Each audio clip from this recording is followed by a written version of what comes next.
Welcome guys, welcome to JK exam cracker once again. और मैं हूं आपका होस्ट अंकुश ठाकुर। एक बार फिर से आपके लिए एक और वीडियो लेकर आया हूं, ठीक है, जिसमें हम लोग आज डिस्कस करेंगे पार्टीशन ऑफ बंगाल के बारे में। पार्टीशन ऑफ बंगाल क्यों हुआ, क्या रीज़न था उसका पार्टीशन होने का, ठीक है, उसकी डेट किसके टाइम पर पार्टीशन हुई, ठीक है, क्या आइडिया था ब्रिटिशर्स का इस पार्टीशन के पीछे, हम इंडियंस का क्या रिएक्शन था इस पार्टीशन के पीछे, ठीक है, हम लोगों ने कैसे रिएक्ट किया। सो इस सब चीज़ों के बारे में आज हम डिस्कस करेंगे इस वीडियो में, ठीक है गाइस। सो चलिए स्टार्ट करते हैं आज आपका पार्टीशन ऑफ बंगाल, ठीक है गाइस। जिस तरीके से हमने शुरू से डिस्कस किया है कि किस तरीके से ब्रिटिशर्स की एंट्री होती है इंडिया में, how they establish their rule in Bengal, जब उन्होंने बैटल ऑफ प्लेसे वहाँ पर की, ठीक है। बैटल ऑफ प्लेसे करने के बाद उन्होंने वहाँ पर जो है बैटल ऑफ बक्सर हुई उनकी, उसके बाद जो है वो लोग जो है दीवानी राइट्स जो है वहाँ के ले जाते हैं, ठीक है, बंगाल के, और अपना एक कंप्लीट रूल जो है वो बंगाल में एस्टेब्लिश कर देते हैं। उसके बाद गाइस बहुत सारे एक्ट के थ्रू जो है वहाँ पर जो है बंगाल को अनेक्सेशन करने की बात जो है वो की जाती है, ठीक है। तरह तरह के तरीके से जो है वो बंगाल को जो है एक्सप्लॉइट किया जाता है, जितने भी वहाँ के रिसोर्सेज हैं उनको एक्सप्लॉइट किया जाता है। सो अब गाइस क्या हो रहा है, जैसे हमने रिवॉल्ट के बारे में पढ़ा, रिवॉल्ट के बाद की ये स्टोरी है, जब हमारा इंडिया जो है वो नेशनलिज्म के फेज़ में चल रहा था, जब हम लोग एक ऐसे टाइम से गुजर रहे थे जब हमारा इंडिया जो है वो नेशनलिज्म की तरफ बढ़ रहा था, जब हमारे लोग जो हैं वो अब ब्रिटिश एम्पायर के खिलाफ अपनी आवाज़ उठा रहे हैं। जितने भी हमारे प्रोमिनेंट लीडर उस टाइम थे उन सब ने जो है आवाज़ उठाना स्टार्ट कर दिया, तमाम लोगों को बताना स्टार्ट कर दिया कि नेशनलिज्म जो है वो कैसे नेशनलिज्म जो है उसको कैसे प्रमोट किया जाए, ठीक है गाइस। सो बहुत सारी चीज़ें जो है नेशनलिज्म को सपोर्ट कर रही थी, जैसे हम लोगों ने फॉर्मेशन ऑफ अपना फ्लैग कर दिया था, है ना, फ्लैग बनाया हमने, नेशनल एंथम बना दिए, नेशनल सॉन्ग्स बना दिए। अब ये चीज़ें जो थी ये कहीं ना कहीं हमारे लोगों के अंदर की जो है वो नेशनलिज्म जो है वो जगा रही थी। अब देखिए फ्लैग को बनाना इट्स लाइक के एक कॉमन चीज़ कर दी हमने, तमाम हमें पता था कि हमारी जो इंडियंस हैं वो जो है वो डिवाइड है, मतलब there is diversity among the people. हम लोग जो हैं वो सोच पर एक दूसरे से अलग हैं, रिलीजियसली हम एक दूसरे से अलग हैं, और भी बहुत सारे तरीक़ों से हम एक दूसरे से अलग हैं। तो हमारे जो फ्रीडम फाइटर्स कह दीजिए, या वो लोग जो हम लोगों की भलाई के बारे में सोच रहे थे, या वो लोग जो इंडिया को सही तरीके से जो लोग उस टाइम रन कर रहे थे, तो उनका यही सोचना था कि इंडिया तब तक आज़ादी जो है वो हासिल नहीं कर सकता है जब तक ना यहाँ के लोगों में नेशनलिज्म की फीलिंग जो है वो जागे। तो नेशनलिज्म की फीलिंग नहीं आ सकती थी तब तक जब तक हम लोग डिवाइड थे। तो इन हमारे जो थिंकर्स थे, या जो हमारे उस टाइम के सोशलिस्ट जो लोग थे, उन्होंने बहुत अपने तरीके से जो है वो कोशिश की हम लोगों के अंदर फीलिंग्स को जगाने की, है ना। बहुत सारे अपने तरीके से जो उनसे हो सकता था उन्होंने ऐसा किया।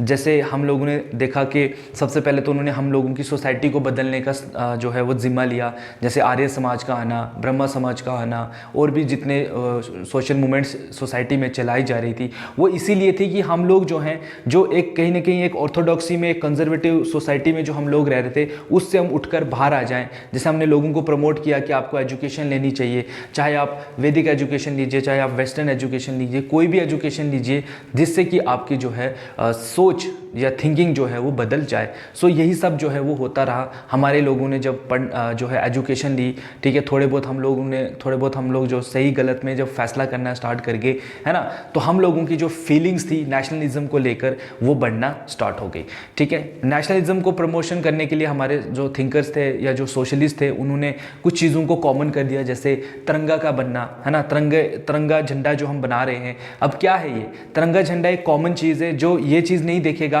कि हिंदू है, मुस्लिम है, सिख है, ईसाई है, कौन है आगे, हर कोई जो है उस चीज़ को रेस्पेक्ट करेगा, ठीक है। National songs, patriotic songs and so many other चीज़ें जो है हम लोगों ने कॉमन कर दी, जिससे कि हमारे नेशनलिज्म की प्रमोशन जो है वो होती रही। ये आइडिया हमारे जो सोशलिस्ट थे इन्होंने वेस्टर्न से ही ये आइडिया भी लिया हुआ है, क्योंकि ड्यूरिंग फ्रेंच रेवोल्यूशन हमने देखा था कि वहाँ के जो थिंकर्स थे, इस टर्म को कहा जाता है रोमांटिसिज्म, ठीक है, रोमांटिसिज्म कहा जाता है इसको। इसमें क्या है, आपके अंदर की जो फीलिंग्स है उनको जगाना है अपने देश के लिए, ठीक है। सो उन लोगों ने भी उस टाइम ये सब सिंबल सिंबल्स जो हैं वो यूज़ किए थे, जैसे उन्होंने स्टैचू ऑफ लिबर्टी देख लो आप लोग, है ना, वो उसका भी अपना एक सिंबल है, ठीक है। उसी तरीके से जो है एक आपने फ्रेंच रेवोल्यूशन में देखा होगा, एक ब्रोकन चेन का कंसेप्ट है कि अब आप फ्री हो, देयर इज़ नो स्लेवरी, है ना। एक लाइट लैंप का कंसेप्ट है वहाँ पर कि अब आप लोग जो हैं वो अनलाइटेड हो गए हो, है ना। और जैसे वहाँ पर रेड कैप का सीन था कि you are not under any मतलब मोनार्की, आप किसी के अंडर के गुलाम नहीं हो, अब फ्री हो, है ना। सो ये सब चीज़ें क्या थी, यूरोप में उन लोगों को जो है वो नेशनलिज्म जो है वो उन्हीं चीज़ों से नेशनलिज्म लोगों के अंदर आया था। क्यों? क्योंकि उस टाइम वहाँ पर भी लोग जो हैं वो पढ़े लिखे नहीं थे उस लेवल के, ठीक है। तो उन्होंने क्या है, पढ़े लिखे नहीं, तो उन्होंने किसी भी तरीके से इसको हम कहेंगे साइकोलॉजिकली तरीके से लोगों के अंदर जो है वो नेशनलिज्म जगाया। तो यही कंसेप्ट हमने इंडिया में भी देखते हैं कि इंडिया में भी बहुत सारी चीज़ें हमने कॉमन कर दी, जिससे कि हम लोगों का नेशनलिज्म जो है वो बढ़ गया। अब हम लोगों का नेशनलिज्म इस लेवल तक बढ़ गया कि हम लोग जो हैं वो जाकर जो है वो ब्रिटिशर्स के बारे में जो है वो लिखना जो है वो स्टार्ट कर गए। एज फार एज अगर हम बंगाल की बात करें तो बंगाल में बहुत सारी प्रोटेस्ट जो है वो ब्रिटिशर्स के खिलाफ हो रहा था। जितने भी हमारे प्रोमिनेंट थिंकर थे, औरोबिंदो घोष, हमारे Rabindranath Tagore, Swami Vivekananda and so many other जो लोग थे, अब कहीं ना कहीं ये लोग जो है वो ब्रिटिश एम्पायर के खुलासा जो है वो लोगों के सामने कर रहे थे। They start writing newspapers, they start writing pamphlets, magazines, हर एक चीज़ जो है वो छप रही है इनके खिलाफ, जिसमें कि इनके जो रियल फेस है वो लोगों तक पहुंचाया जा रहा है और लोग इनको पढ़ रहे हैं और इनके एक्सप्लोइटिव नेचर को समझ रहे हैं और इनके खिलाफ जो है वो प्रदर्शन जो है वो हर जगह पे हो रहा है। अब ब्रिटिशर थोड़े बहुत डर गए, उनको लगा कि यार अब जो है मूवमेंट्स जो हैं वो काफ़ी बढ़ गई हैं, तो अब हमको जो है इस मूवमेंट्स को जो है वो रोकना पड़ेगा, ठीक है। तो इसी के चलते जो है हमारे बंगाल में जो है उसको जो है वो बांट दिया गया, ठीक है। एक रीज़न ये भी है। दूसरा, हमारे जो पार्टीशन ऑफ बंगाल है उसको जो है वो कम्युनल गल्फ भी कहा जाता है कि ब्रिटिशर ने यहाँ पर हमको बांटा था, ठीक है। उनको पता था कि ये हिंदू मुस्लिम एकजुट हैं तो आज कल को ये हमें यहाँ से निकाल सकते हैं। तो अगर हम इनको डिवाइड करेंगे, डिवाइड एंड रूल पॉलिसी इनके साथ खेलेंगे, तो हम लोग इनको डिवाइड करके क्या करेंगे, इनकी फूट डाल देंगे ताकि इनका नेशनलिज्म जो है वो जो फीलिंग, जो मूवमेंट ऑफ नेशनलिज्म चल रहा है ये एकदम से ठप हो जाए। ठप होगा तो ये लोग कुछ भी नहीं कर पाएंगे। सो गाइज इसी के बारे में आज हम पढ़ेंगे, ठीक है गाइज। तो स्टार्ट करते हैं partition of Bengal. Partition of Bengal को हम लोग जियोग्राफिकल डिवीजन ऑफ इंडिया भी कहते हैं, ठीक है। क्यों? क्योंकि इसमें इंडियन जियोग्राफी को थोड़ा बहुत चेंज किया गया था। जो हमारा मैप था बंगाल का, उसको मतलब जो बंगाल है उसको दो हिस्सों में डिवाइड किया गया था, ठीक है। अच्छा, इस जो आपकी डेट है पार्टीशन ऑफ बंगाल की वो है 16 अक्टूबर 1905, ठीक है। याद रखिए गाइस, कब है? 16 अक्टूबर 1905 को जो है पार्टीशन ऑफ बंगाल होती है और इसको पार्टीशन कौन करते हैं? आपके लॉर्ड कर्जन। याद रखिएगा गाइस, इसमें इंपॉर्टेंट पॉइंट यही है याद रखने वाला, ठीक है, कि किसके टाइम पर जो है वो पार्टीशन ऑफ बंगाल हुआ है, तो वो हुआ है लॉर्ड कर्जन के टाइम पर और डेट क्या है? 16 अक्टूबर 1905। उसके बाद बोलता है guys, idea was the first given by, ये पार्टीशन का जो आइडिया था ये सबसे पहले जो दिया था वो दिया था विलियम वॉट्स ने, ठीक है। विलियम वॉट्स ने ये आइडिया दिया था इन 1896 में, ठीक है। 1896 में पहली बार ये आइडिया दिया गया था, ठीक है। किसने दिया था? विलियम वॉट्स ने, जो कौन थे? चीफ कमिश्नर ऑफ असम थे, ठीक है। अगर हम बंगाल की बात करें तो बंगाल को उस टाइम पर डिवाइड किया गया था दो हिस्सों में, ठीक है। फर्स्ट 2 पार्ट में इसको डिवाइड किया गया है, east Bengal and west Bengal, ठीक है गाइस। बात करें ईस्ट बंगाल की तो ईस्ट बंगाल जो है वो पूरा का पूरा क्या था? मुस्लिम डोमिनेटेड एरिया था, ठीक है। इधर सीधा सीधा हमने क्या देखा है कि इधर पे जो बंगाल को डिवाइड किया गया है वो दो हिस्सों में डिवाइड किया गया है। एक साइड आपके हिंदू हैं, एक साइड आपके मुस्लिम हैं, ठीक है। सीधा सीधा यहाँ पर जो है वो रिलीजियस डिवीजन लोगों के बीच में हुई है। East Bengal Muslim dominated area and west Bengal जो है वो डोमिनेटेड एरिया। अब यही जो एरिया है आपका ईस्ट बंगाल वाला, ठीक है, इसमें क्या कर दिया हम अंग्रेजों ने? बहुत सारी रिजर्वेशन, जैसे आप पढ़ोगे कि आगे देखेंगे हम लोग कि किस तरीके से जो है ब्रिटिशर्स ने इन लोगों को रिप्रेजेंटेशन देना स्टार्ट कर दिया। उनको पता था कि अगर हम ये वाले जो है मेजॉरिटी में है और ये मिनॉरिटी में, तो इन्होंने मिनॉरिटी वालों को अपग्रेड करने का, उन्होंने कहा कि हम आपको जो भी आपकी डिमांड है हम पूरी करेंगे, ठीक है। अब डिवाइड तो करना था कैसे भी करके, तो इनको जो है वो ज़्यादा सपोर्ट दी जाने लगी एज कम्पेयर टू दिस, और ये कम्युनिटी जो है वो एकदम आपस के आमने सामने हो गई। लेटर ऑन ये लोग यूनाइट भी हुए हैं, लेकिन उसका देखेंगे हम लोग कब और देखिए अब यहाँ पर क्या हो रहा है, मुस्लिम्स को जो है वो ज़्यादा सपोर्ट किया जा रहा है ब्रिटिशर्स के द्वारा। उनको पता है कि ये माइनॉरिटी में, और ये उनको कहने लगे देखो तुम माइनॉरिटी में हो, तुम्हारे जो है कोई तुम्हारी सुनेगा नहीं है, अगर हम ये ऐसा करेंगे तो अगर तुम्हें अगर रिप्रेजेंटेशन हम दे दें, तुम्हें चाहिए क्या, जो तुम्हारी डिमांड है हम पूरी कर देंगे, तो तुम लोग ऐसा कहते हो, ठीक है। और इसी तरीके से इन्होंने जो है वो बंगाल को बांट दिया। अगर हम ब्रिटिश के आइडिया की बात करें कि पार्टीशन के पीछे ब्रिटिशर का क्या हाथ था, तो वो सीधा सीधा एक कम्युनल गल्फ जो है वो बनाना चाहते थे between Hindu and Muslim. And second, ये ब्रेक करना चाहते थे हमारी जो सोच थी नेशनलिज्म की, और जो आईएनसी जिस तरीके से काम कर रहा था उसको जो है वो रोकना चाहते थे। अब गाइज यहाँ से ही देख लो, जब ये मुस्लिम डोमिनेटेड एरिया हो गया तो यहाँ पे आपकी मुस्लिम लीग जो है वो भी फॉर्म होती है। ठीक है गाइज, मुस्लिम लीग मतलब एक ऐसी पार्टी जो मुस्लिम्स को रिप्रेजेंट करेगी इंडिया में। ब्रिटिशर्स ने इनके दिमाग में एक चीज़ डाल दी कि ये तुम्हारे बारे में बिल्कुल भी नहीं सोचते हैं, ये पूरे के पूरे जो हैं वो हिंदू हैं, है ना, ऑल दैट जो भी इनके दिमाग में डाल दिया। इन्होंने भी अपनी एक पॉलिटिकल पार्टी जो है वो, पॉलिटिकल पार्टी कह दो, ये ग्रुप जो है वो बना दिया, जिसको अवामी शुरू में जो है मुस्लिम लीग के नाम से जाने लगा। ठीक है guys, so this is all about कि बंगाल को डिवाइड किया गया दो हिस्सों में, ईस्ट बंगाल, वेस्ट बंगाल। ठीक है, इसके बाद मैं आपको एक लॉजिक बताऊंगा इसका। उसके बाद देखिए गाइस, इंडियंस रिएक्शन क्या थी इस मतलब जो पार्टीशन हुआ, तो इंडियंस का क्या सोचना था। A mighty uprise swept the country against the partition of Bengal. हर कोई जो है वो नाखुश था इस पार्टीशन ऑफ बंगाल से। हर कोई जो कह रहा था वो यही कह रहा था कि ये गलत हुआ है। ठीक है, ये गलत हुआ है, ऐसा नहीं होना चाहिए था। ठीक है, ऐसा आपने क्यों किया। हर कोई जो है वो ब्रिटिशर्स को जो है वो चैलेंज करने लगा कि ऐसा आप क्यों कर रहे हो, ऐसा मत कीजिए। ठीक है, एंड लोगों के जो है फिर प्रोटेस्ट स्टार्ट हो गए पूरे ऑल ओवर इंडिया में। ठीक है, और उस टाइम वंदे मातरम कंसेप्ट आया सामने। ठीक है, वो हमारी वॉर क्राई जो है वो बन गई, वंदे मातरम। ठीक है गाइस, वंदे मातरम का क्या मतलब है ये जरूर देखिएगा। ठीक है, बताइएगा भी कमेंट सेक्शन में कि वंदे मातरम का मतलब क्या होता है। Then after that Rabindranath Tagore ने उस टाइम जो है ट्रेडिशनल नेशनल सॉन्ग जो है हमारे लिए बनाए, आमर शोन बंगाल, जो लेटर ऑन जो है वो बांग्लादेश का नेशनल एंथम भी, आज के टाइम अगर हम देखें तो वो बांग्लादेश का नेशनल एंथम भी माना जाता है। माना क्या जाता है, आज उनका है ये नेशनल एंथम। तो आमर शोन बंगाल जो है वो नेशनल सॉन्ग बना, जो लेटर ऑन क्या बना, बांग्लादेश का नेशनल एंथम बना।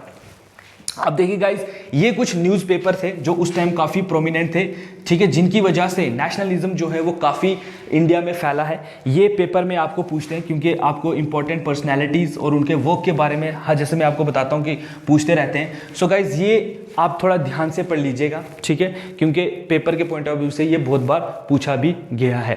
क्योंकि हमारे पास एक पेपर है जो लास्ट जो फाइनेंस इंस्पेक्टर का पेपर हुआ है, उसमें से मैं आपको दिखाऊंगा कि किस तरीके से जो है वो क्वेश्चन पूछे जाते हैं और हम लोग डिस्कस भी करेंगे। सो गाइज, सबसे पहले के मित्रा जो है वो लिखते थे, संजीवनी करके एक न्यूज़पेपर था वो लिखते थे।